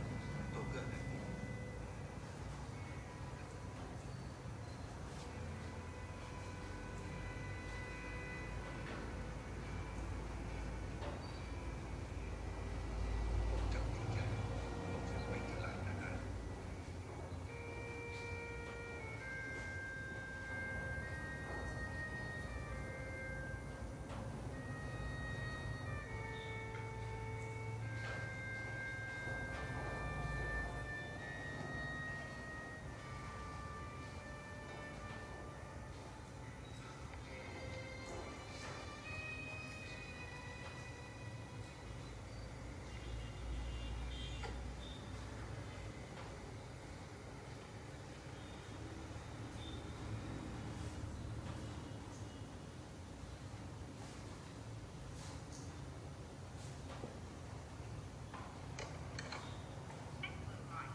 Xin chào và hẹn gặp lại các bạn nhé.